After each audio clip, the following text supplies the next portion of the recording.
Yeah, so little lesson to those of you guys who have a Skydio drone or some other follow drone.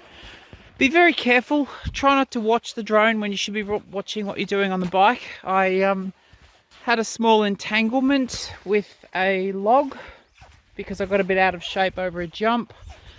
And anyway, the radiator shroud's taken a hit there, so I had to zip tie that up. It's radiator's fine, it looks like, but the alloy shroud has been pretty badly bent.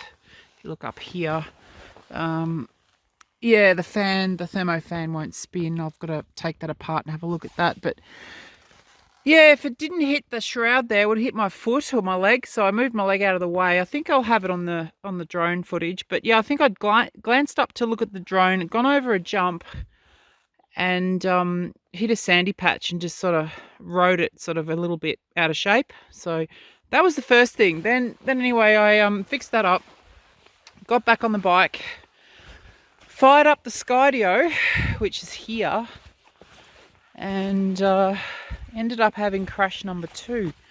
Poor little guy's got scratches all over him there, you can see that.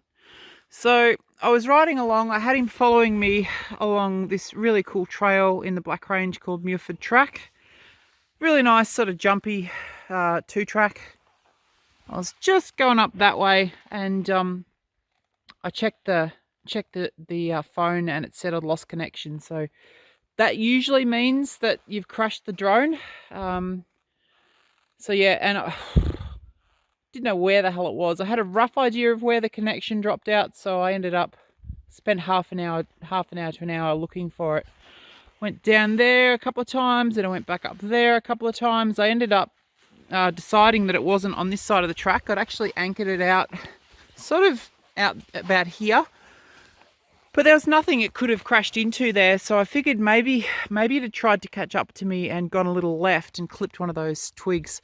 So I found the bloody thing just up over here, and similar to my first crash, the reason why it crashed is the battery's magnetically attached to the drone, and it had actually knocked the battery off.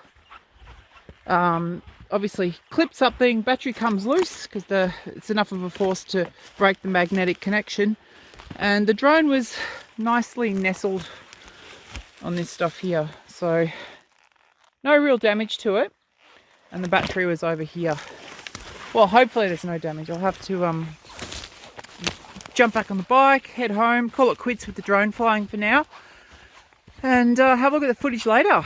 But yeah, you'll probably see the crash in the video, as well as my lack of skills in avoiding the log, which busted my radiator guard. So anyway, another successful outing for Moto.